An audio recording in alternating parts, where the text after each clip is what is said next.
Farm Radio Connects offers agricultural advertisers targeted access to this engaged audience through professionals who understand both broadcasting and agriculture. According to the National Association of Farm Broadcasting, 78% of farmers consider information from farm broadcasters highly trustworthy. When you need to reach rural America effectively, choose the voices they already trust. Visit IllinoisFarmRadio.com and discover how Ag Radio can elevate your agricultural marketing strategy.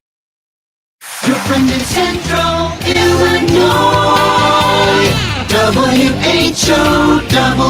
Top of the morning. Thanks for being with us. I'm your host today, Seth Lawrence. The WHOW Morning Show streams to Facebook and YouTube. Brought to you by Peterson Insurance, your Pekin Insurance agent in Clinton. My guest in studio today, Melinda Akers, Youth Program Director at the Clinton YMCA. Good to see you, Melinda. How are you? I'm doing good. How are you doing? Doing good. Thanks for coming out and talking with us. And I know your fall season moving right along. I can't believe it. We're down to the last week of kids soccer. How's it going? Yeah, it's been going really well. The weather has been fantastic for us this year. Couldn't ask for better weather. Sure. So, Can you pull that mic just a touch closer to you? yes. Thank you. Ooh, Use the, yep, there you go. there we go.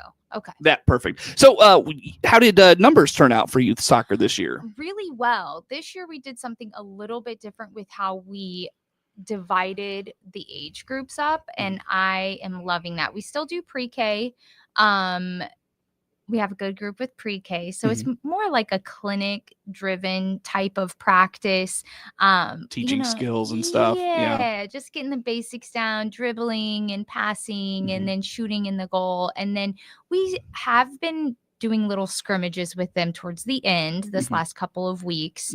And then normally we would do kindergarten and first, second and third, and then fourth and fifth. And this year I decided to do kindergarten as its own group, which has worked out really well because they go from pre-K right into kindergarten, and there's not that transition period. It's not like they're learning a whole bunch about soccer and the position. So this year with the kindergarten group, and I've been taking charge of the kindergarten group, and we've been focusing on offense, defense, and like where you have to be on the field and don't cross this line. And if you're a defender, you have to stay back by the goal. So that has really helped them. I'm hoping that having that, the way that we divided that up, it will help in years to come for them. Sure. So, Was that the major change, was just breaking up pre-K and kindergarten? Yeah. Well, pre-K's always been pre-K, but normally we do kindergarten and first grade. Okay. So this year it's first and second grade. So they've kind of already first graders already have a year into learning of the positions. And then they're on a bigger field this year. Sure. So they have a lot more running to do. Yeah. And that green space is working out real nice for the Y. Absolutely. It's been a fantastic spot for us to host all of our youth programs, outdoor programs. Sure. Yeah. So last week of soccer is this weekend. Hopefully the weather is just as good as it's been the rest of the season. I know a little rain on this Saturday, but I feel like all the other days it's just been ideal. It has been. Yeah, we have not had a single.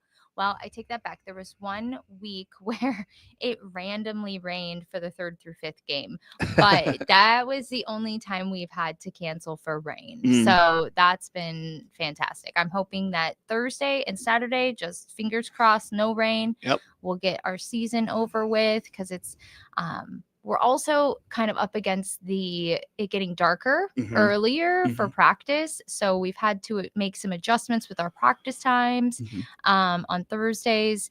But yeah, so it's been going good. Very good. Yeah. Well, and then of course it's right into youth basketball. What do we know about youth basketball right now? So youth basketball, we're going to have registration open on Monday, November 10th. And really, as of right now, that's the details I have about that. So hopefully I will have more details to come with practices on what day. We will have practice during the week. Not necessarily sure what days those are going to be on quite yet. And then we always have games on Saturday mornings. Okay. So do you know how you're going to break down ages this year and all of that? It's funny because on my way here, I was thinking about soccer and how it's worked out so good that we've had kindergarten kind of be its own age group. And I'm Mhm. like, I wonder if that would work out just as well for basketball. So Mm. that is a possibility. And what we see happen is that right at about 5th grade, because there are other options for basketball when you're in 4th and 5th grade. So sometimes we get those kids that play both. They play the travel leagues and then they come and play Y ball.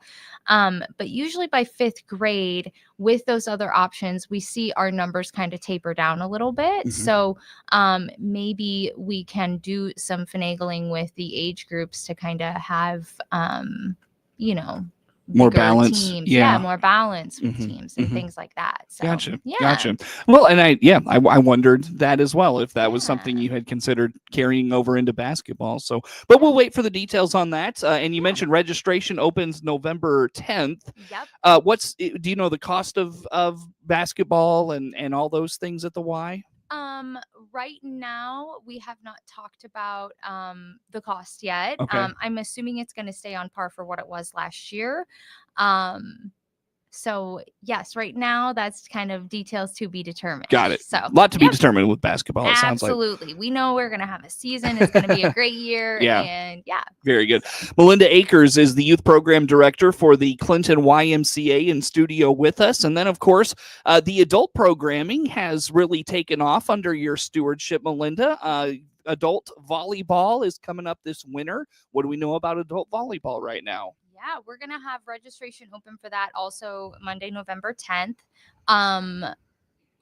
We usually don't start the season until later part of January. Mhm. Just one, to give me an opportunity to get basketball underway, and also give that registration a little bit longer so that people can get their teams together, Okay. because they do register as a team, Mhm. and the roster for your team, it can be up to 10. So sometimes it's harder to get your team together, Mhm. so that you know that you have enough players every single week. Right. So, Sure. yeah. So teams of 10, is there a breakdown of men to women? Is there, that sort of thing that you ask for? We just require that there be at least 2 women on the roster, Okay. and 2 women on the court playing. So ideally, you would want more than 2 on your roster, just in case there is a Sunday where they're not available or Mhm. something comes up, which has not been an issue at all. But this will be our 3rd year doing adult volleyball, and we have had no issues with Okay. that. So Good. yeah, I mean, if it comes down to it, and there is only one female, Mhm. then they just kind of figure it out to be like, okay, well, we're going to take a forfeit, but we're still going to play the other team. Mhm. And usually it all kind of works out. Got it. So, Got yeah. it. Does it get pretty competitive in those games? Yes, but I will say at the same time, it is very respected. Mhm. They all respect each other, Mhm. and we have had no issues. Good, So good. that's been a blessing, because they don't even have a referee. They ref themselves. Kind of the honor system, huh? Honor system, and then if they think something's not right or whatever, then they just replay that Mm. the last play Mhm. and go from there. And it's been awesome. Yeah. So So are you seeing steady involvement? Are you seeing an increase in participation? What are you noticing? yeah, the first year we had 6 teams. Last year we had 7 teams, and a lot of the same teams came back, Mhm. which was great.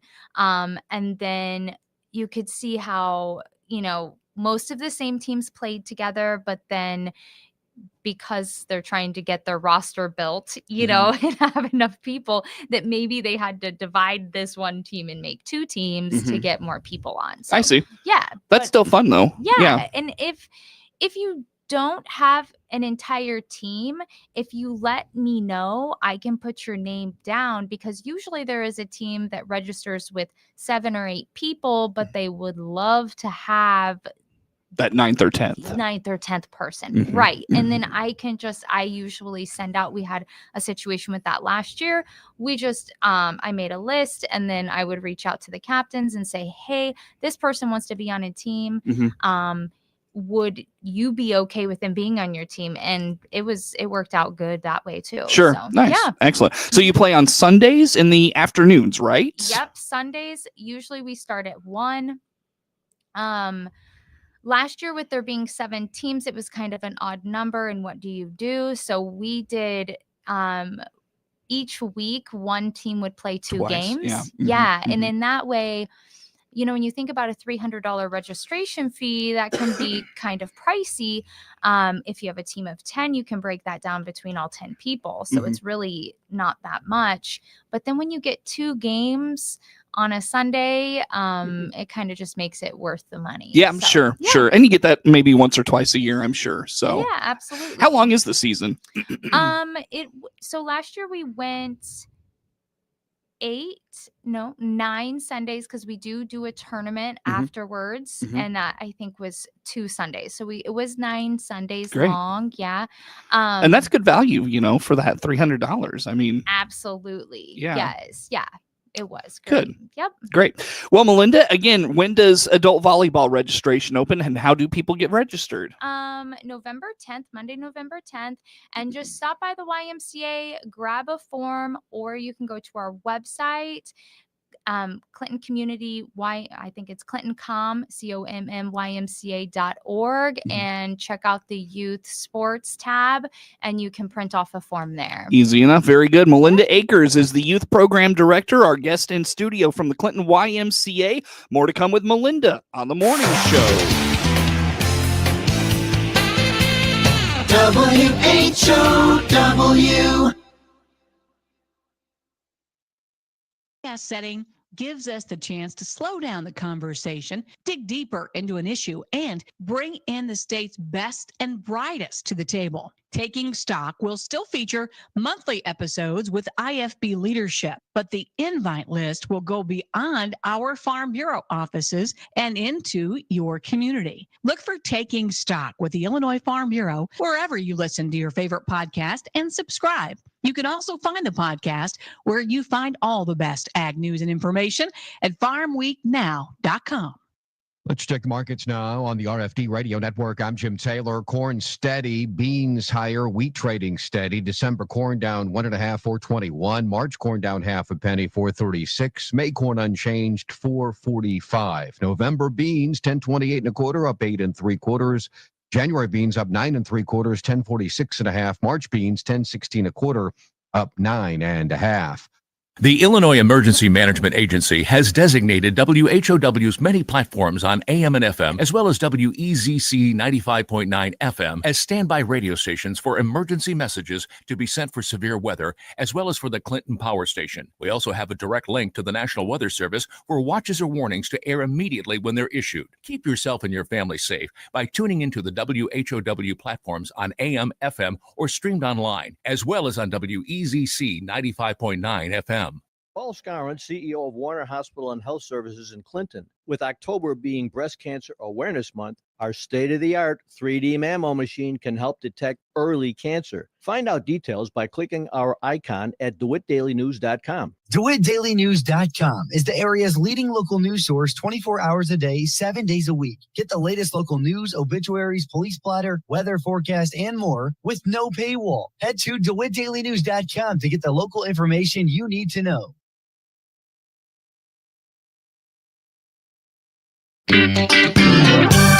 Your friend in Central Illinois. WHOW. Once again, a good morning. Thanks for being with us. I'm your host today, Seth Lawrence. The WHOW Morning Show streams to Facebook and YouTube, brought to you by Peterson Insurance, your Pekin Insurance agent in Clinton.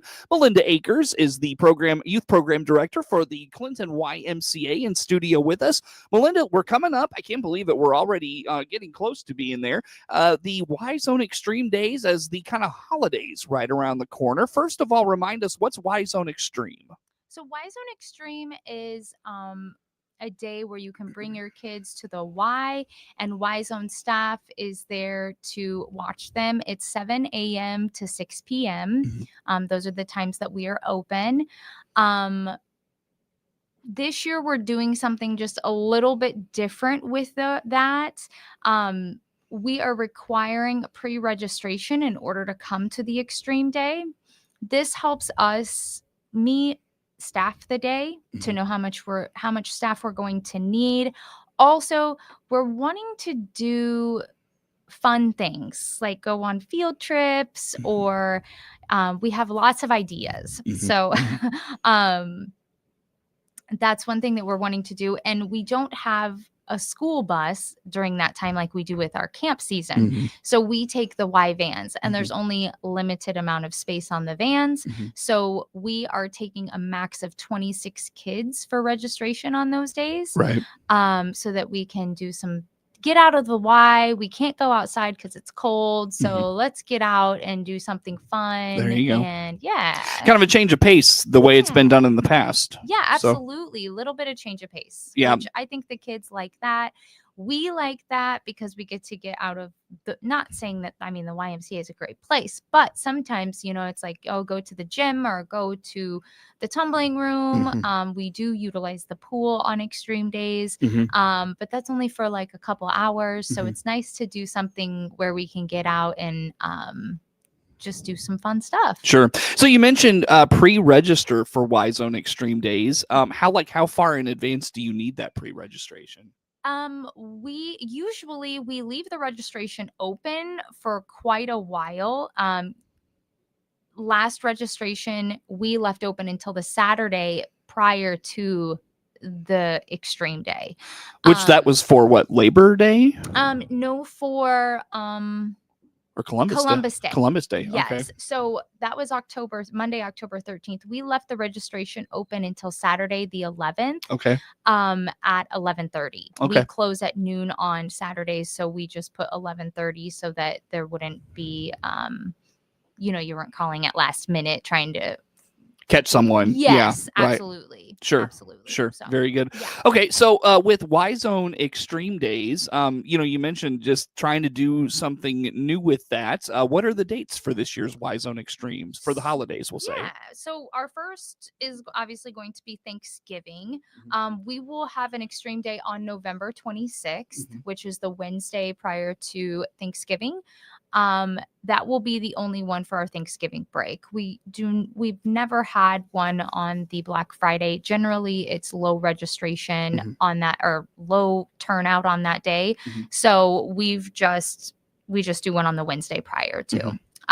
For December, they have quite a bit of a long break this year. They really do, yeah. With the way that Christmas falls and the way that New Year's falls, we will have one on Monday the 22nd, on Tuesday the 23rd, and then we will have one on Monday the 29th, Tuesday the 30th, Wednesday the 31st, which is New Year's Eve. The Y closes early that day, so will Y Zone. I don't have the specific details yet on what time the Y will be closing. Okay. But we will, when we put that registration out, we will make sure to let everybody know this is the time that kids have to be picked up that day by. Okay. And then Friday the 2nd and Monday the 5th. Okay. So keep those dates in mind. And again, requiring pre-registration this year. Did you say the cost for Y Zone Extreme? Y Zone Extreme is $38. That's the same cost that we do for camp days and things like that. So, Sure. yeah. And of course, kids can still be a part of Y Zone, just the regular Y Zone program. Remind us about this. Yeah. So Y Zone is before and after school. Before school is from 6:30 until 8. If your child is going to, so all morning Y Zone happens at CES.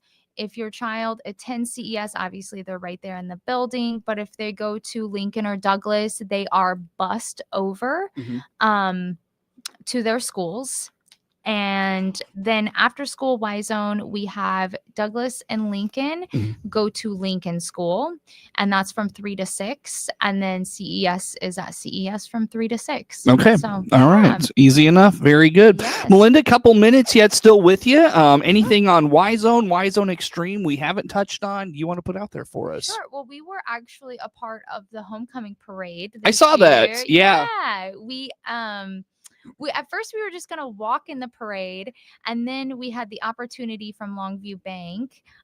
They had a float, and their workers were also people that work there were also in a golf cart. So they asked, Nate Sams is actually on our board at the Y, and he asked if we would want to have Y Zone in the float. And I'm like, absolutely, because I don't know if we're going to be able to, I mean, it was really hot that day. So Right. Yeah. I was a little worried about all the kiddos walking from the start of the parade all the way to CES. So it worked out. You really get a well. tired kid along a walk, and that's just miserable for everybody. So yeah, so it really worked out really well that we were able to do that. We recently had a bake sale at the Y for Y Zone. All proceeds just go to Y Zone on the 13th, and it was a fantastic turnout. Did you sell everything? We did. Good. Yeah. Nice. And we had like I said, so many people donated baked goods, and then so many people came by to buy the baked goods. It was a great time. One of my coordinators at CES, she has been doing fun community outreach things. So it's been going good. A lot going on. Melinda Akers, Youth Program Director for the Clinton YMCA. Our guest. Network News is now HOW.